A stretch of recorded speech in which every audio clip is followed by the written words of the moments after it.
అధికారంలోకి వచ్చిన నెల రోజులకే రష్యా యుక్రెయిన్ యుద్ధం ఆపేస్తా అన్నారు ట్రంప్. ఇప్పుడు స్వరం మార్చేశారు. నెలల తరబడి చర్చలు మా వల్ల కాదంటూ చేతులెత్తేసింది అగ్రరాజ్యం. మీరే తేల్చుకోండి అంటూ అల్టిమేటం ఇచ్చేసింది. ఇక యుద్ధం ఆగినట్టేనా? మాస్కో కీవ్ మధ్య సంధి అసాధ్యమేనా? రష్యా ఉక్రెయిన్ యుద్ధాన్ని ఆపేందుకు అమెరికా చేస్తున్న ప్రయత్నాలు సుదీర్ఘంగా సాగుతూనే ఉన్నాయి. మిడిల్ ఈస్ట్ వేదికగా చర్చల ప్రక్రియ కొనసాగుతుండగా ఇప్పటి వరకు సంధి దిశగా స్పష్టమైన ఒప్పందం ఏదీ జరగలేదు. ఈ నేపథ్యంలో అమెరికా విదేశాంగ మంత్రి మార్కో రూబియో చేసిన తాజా ప్రకటన సంచలనంగా మారింది. యుద్ధం ముగించడం సాధ్యం కాని పక్షంలో చర్చల ప్రయత్నాలు ఆపేసి అమెరికా తన దారి తాను చూసుకుంటుందని ఆయన తేల్చి చెప్పేశారు. యూరప్, ఉక్రెయిన్ నాయకులతో భేటీ సందర్భంగా ఆయన ఈ కామెంట్స్ చేశారు. సంధికి సిద్ధమంటారు, కానీ దాడులు ఆపరు, రాజీకి రారు.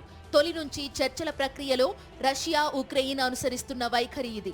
ఈ ధోరణి అమెరికాకు చికాకు తెప్పించినట్టుంది. అందుకే రష్యా, ఉక్రెయిన్ అధ్యక్షులకు అల్టిమేటం ఇచ్చేసింది. యుద్ధానికి ముగింపు సాధ్యమా కాదా అన్న విషయం తేల్చుకోవాల్సిన సమయం వచ్చిందని కుండబద్దలు కొట్టేసింది. ఈ యుద్ధం తమది కాదని, తాము మొదలు పెట్టలేదని అన్నారు అమెరికా విదేశాంగ మంత్రి మార్కో రూబియో. చర్చల్లో పురోగతి కనిపించకపోతే దీనిని వదిలేసి ముందడుగు వేస్తామని తేల్చేశారు. ఇక వారాలు, నెలల పాటు అమెరికా దీనికోసం ప్రయత్నిస్తూ ఉండదని స్పష్టం చేశారు. ఉక్రెయిన్తో ఖనిజాల ఒప్పందానికి సంబంధించిన మెమొరాండం కుదుర్చుకున్న వెంటనే అమెరికా నుంచి ఈ హెచ్చరిక రావడం చర్చనీయాంశమైంది. కాగా ఉక్రెయిన్తో కొనసాగుతున్న శాంతి చర్చల్లో పురోగతి సాధించినట్టు రష్యా వర్గాలు పేర్కొన్నాయి. క్రెమ్లిన్ ప్రతినిధి దిమిత్రీ పెస్కోవ్ ఈ విషయాన్ని వెల్లడించారు. సంక్షోభ పరిష్కారానికి రష్యా కట్టుబడి ఉందని, అదే సమయంలో మాస్కో ప్రయోజనాలు కాపాడుకుంటామని పేర్కొన్నారు. కొన్ని సంక్లిష్ట అంశాలపై చర్చలు జరగాల్సి ఉందని వ్యాఖ్యానించారు.